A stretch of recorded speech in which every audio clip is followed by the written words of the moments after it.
చందమామ కథ గానుగవాడు దెయ్యాలు. తిరుచిరాపల్లి దగ్గర ఓ చిన్న గ్రామంలో ఒక గానుగవాడు నివసిస్తూ ఉండేవాడు.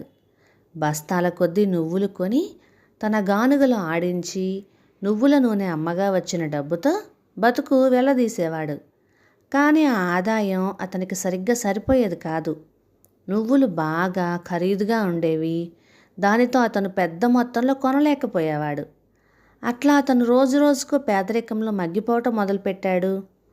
చివరికి అతను ఒక మంచి గానుగ కొనుక్కోవాలని, అటువంటి గానుగ అయితే ఎక్కువ శక్తితో ఎక్కువ నూనె తీస్తుందని నిర్ణయించుకున్నాడు. ఆ రోజుల్లో మంచి గానుగలు చింత దొంగలతో తయారు చేసేవాళ్ళు. అదృష్టవశాత్తు గానుగవాడి ఇంటి పెరట్లో ఓ పెద్ద చింత చెట్టు ఉండేది. కానీ గానుగవాడి భార్య వంటింట్లోనూ ఆ చింతకాయలు వాడుకుంటూ ఉండేది. అందుకని ఆమె ఆ చింత చెట్టు కొట్టవద్దని భర్తను బతిమలాడింది. కానీ బయట బజారులో దొంగలు కొనుక్కొచ్చేంత డబ్బు తన దగ్గర లేదని, కనుక ఆ చింత చెట్టు కొట్టక తప్పదని అతను అన్నాడు. అతను మర్నాడు ఉదయమే లేచి స్నానం చేశాడు. పూలు పట్టుకొని ఊళ్ళో గుడికి వెళ్ళాడు.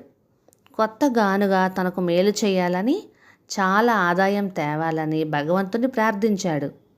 చెట్టు కొట్టడానికి సరైన మంచి ముహూర్తం ఎప్పుడని పూజారిని అడిగాడు.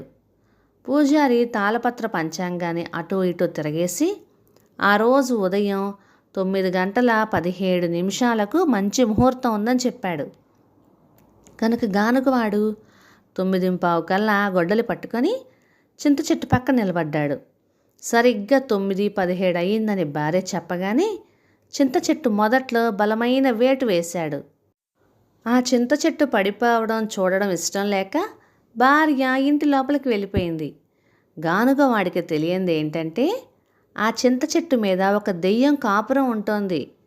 గానుగవాడు గొడ్డలి అందుకొని మొదటి వేటు వేయగానే దెయ్యం కంగారు పడింది.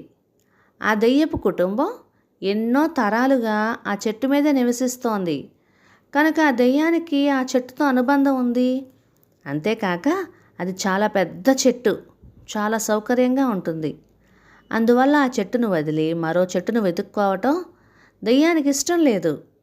కనుక చెట్టు మీద మొదటి దెబ్బ పడగానే దెయ్యం చెట్టు దిగి గానుగవాడి కాళ్ళ మీద పడింది. ఈ విచిత్ర ప్రాణిని చూసి గానుగవాడు భయపడిపోయాడు. కానీ ఏమీ భయపడినట్లుగా నటించాడు. ఎవరు నువ్వు? నీకేం కావాలి అని అడిగాడు. నేను ఈ చెట్టు మీద నివసించే దెయ్యాన్ని. నేను ఈ చెట్టు మీద 25 సంవత్సరాలుగా నివసిస్తున్నాను.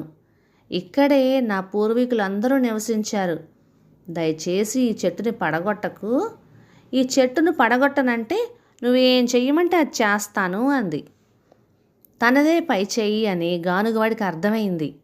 దెయ్యంతో మళ్ళీ ఓసారి వాగ్దానం చేయించడం కోసం, మీ సంగతి నాకు తెలుసులే. మీకు కష్టం వచ్చినప్పుడు మర్యాదగా వినయంగా కనపడతారు. కానీ ఒక్కసారి నేను ఈ చెట్టు కొట్టను అని మాట ఇచ్చానా, ఇక నువ్వు నీ మాట నిలబెట్టుకోవు అన్నాడు. కానీ చెట్టును కొట్టడం మానుకుంటే గానుగవాడు అడిగిందల్లా చేస్తానని దెయ్యం ఒట్టు పెట్టుకుంది. సరే, మంచిది, జాగ్రత్తగా విను. ఒక్క షరతు మీద నేను చెట్టు పడగొట్టను. నువ్వు చెట్టు మీద ఉండొచ్చు. ప్రతి నెల నాకు 100 బస్తాల నువ్వులు తెచ్చిపెట్టాలి. నాతో ఏమైనా ఎత్తులు వేశావంటే బాగుండదు. నువ్వు ఏ నెల 100 బస్తాల నువ్వులు తేలేకపోతావో ఆ నెల నేను చెట్టు కొట్టేస్తాను అన్నాడు. దెయ్యం ఆ పని చేస్తానని వాగ్దానం చేసింది. చెట్టు యథావిధిగా ఉండిపోయింది. ప్రతి నెలాఖరుకు గానుగవాడి పెరట్లో 100 బస్తాల నువ్వులుండేవి. క్రమంగా గానుగవాడి వ్యాపారం పుంజుకుంది. అన్ని నువ్వులను గానుగాడడం ఒక్క గానుగతో సాధ్యం కాదు కదా. కనుక మరికొన్ని గానుగలు ఏర్పాటు చేశాడు. పగలు రాత్రి గానుగలాడిన చప్పుడు వినపడుతుండేది. నూనె ప్రవహిస్తుండేది. గానుగవాడు చాలా ధనవంతుడయ్యాడు. ఆ ఊళ్ళో ఉన్న గానుగలన్నీ కొనేసి అతను ఆ ప్రాంతంలోకెల్లా పెద్ద నూనె వ్యాపారి అయిపోయాడు. గానుగలు ఆడడానికి అతను ఎద్దుల్ని కడుతుండేవాడు. ఎద్దుల్ని ఒక కాడికి కట్టి వాటిని గుండ్రంగా తిప్పేవాడు. దాంతో గానుగ చక్రాలు తిరిగి నువ్వుల్ని పిసికి నూనె తీసేవి.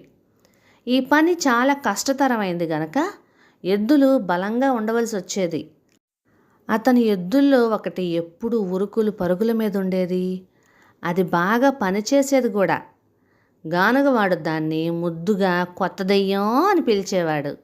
ఒకరోజు కొత్త దెయ్యం జబ్బున పడింది.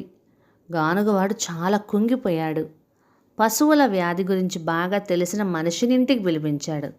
అతను కొత్త దెయ్యాన్ని పరీక్షించి బాగా కాలుతున్న ఇనుప కర్రతోటి కాలిస్తే అది బాగుపడుతుందని చెప్పాడు.